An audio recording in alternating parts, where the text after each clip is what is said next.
Good evening, everyone. Time for another silver update.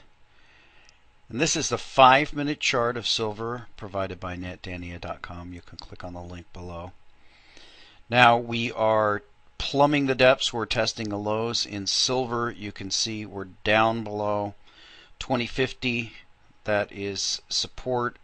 I'll show you on the line when we look at the trend line.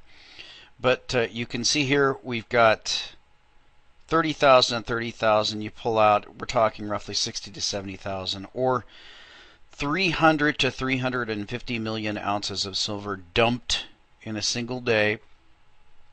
And of course, that's not real silver. It's counterfeit silver, and it's a silver conspiracy. Now, just for comparison purposes, the big story of the day, of course, is the Bitcoin. You can see the Bitcoin ran to $900 a coin and corrected back down below 600. It's now around 750.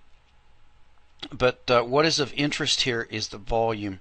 You can see that these were on 3, 4, 5,000 volume ticks here that moved this market that much. Now we know that there are about 10 million or so Bitcoins out there, so we're talking about a very tiny percentage compared to the amount of Bitcoins that are out there. Whereas when we look at silver, we have very large. We know when we go out to the long view here that we have 10 million contracts. We're talking hundreds and hundreds and hundreds of times the volume of silver that really exists. And so I'll put this trend line in here. You can see that we are below it, and we are now going to test to see how much lower we go. We're right around here in support. So the big question is, how is it possible that silver can be sold in such incredible volumes and have such a smackdown in price, whereas Bitcoin can have these incredible rallies on very low volume? And of course the answer is there are no Bitcoin derivatives. Now if you follow the Bitcoin blog that I have in my Bitcoin videos, I've gone into the past and we go into exposing those people who would love to make derivatives based on the Bitcoin. There's all kind of investment funds. They want you to invest in their funds. They want to create a pyramid scheme based on the Bitcoin. But most of the people who have confidence in the Bitcoin are buying Bitcoins. They're not buying derivatives of Bitcoin. So it's very difficult to sell short the Bitcoin.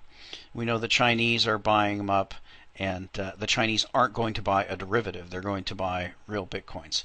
So that's the big difference.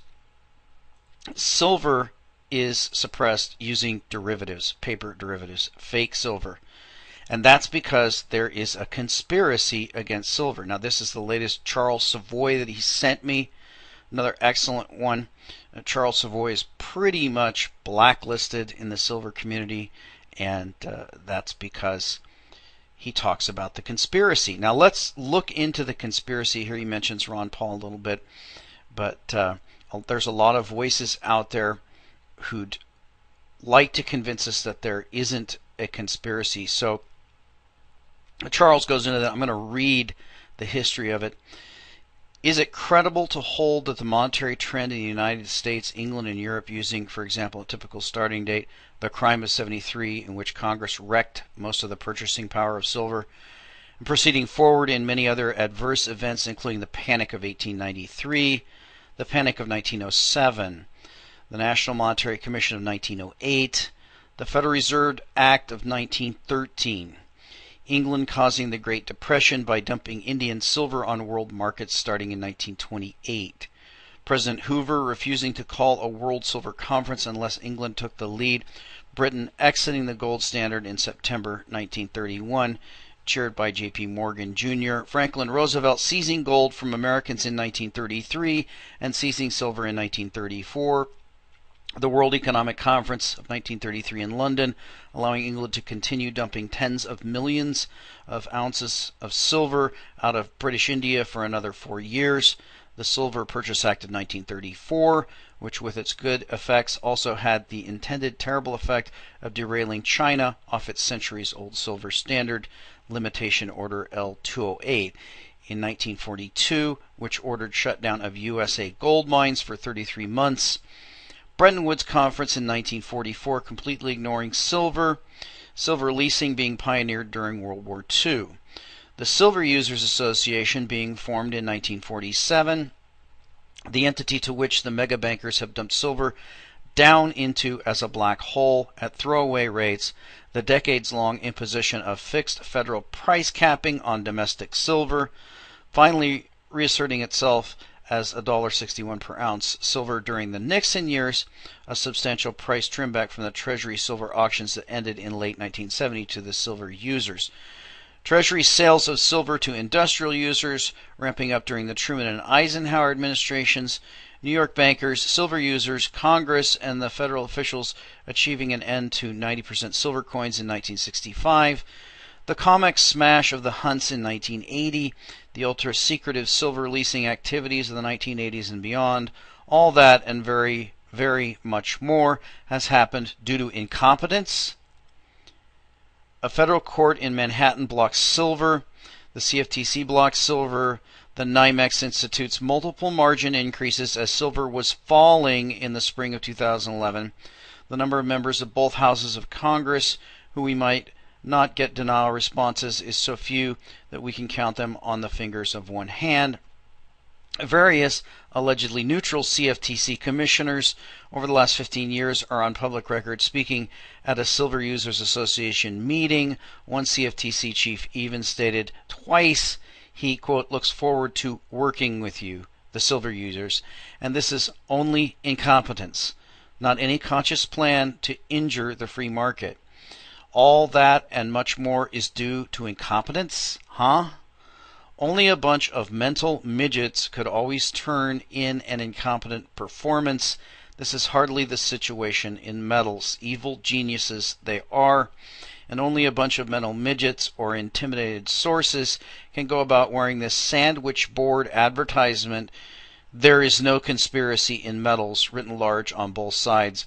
When does the predicament become sufficiently dire as to finally necessitate honesty? It takes large-scale planning and coordination on the part of many persons and entities to maintain the silver suppression, and in several countries. They're very competent, and it is all planned, same as in gold. Now we know this is true. We know that Charles is right, and it's shocking to see the number of people in the silver community come out and try to say there's no conspiracy. He talks about Barishev here, and we've seen him over the course of time, Jeffrey Christian, people coming out. But we know that there is a conspiracy against silver. It's the oldest running conspiracy, and it's going to be the biggest explosion when it's finally exposed, when it finally collapses, just as the London gold pool eventually collapsed. The silver conspiracy will eventually collapse. So that's why you see a chart like this in silver, whereas the chart in silver should really look more like this chart. But again, because there are derivatives, there's fake silver being sold into the market, and this is due to a conspiracy of a large number of players, all who have an interest in suppressing the price of silver. That's not the case in Bitcoin because they can't create derivatives for the Bitcoin, therefore they can't sell it short. Of course they would love to, because looking at the congressional testimonies and then seeing Bitcoin run $300, actually it was a Senate hearing, and having Bitcoin run $300 after that hearing, that's a big slap in the face from the free market. We know that eventually the free market in silver is also going to give the money manipulators a big slap in the face. Hopefully most of you are going to be around to take advantage of it. Hopefully if you had any Bitcoins, you threw them in a wallet and stashed them away. And certainly, hopefully, if you still have your silver, you're stashing it away for the inevitable day when they lose control of their manipulation of the silver market and prices explode to the moon, even more of an extent than have happened with Bitcoin. And we'll talk to you next time.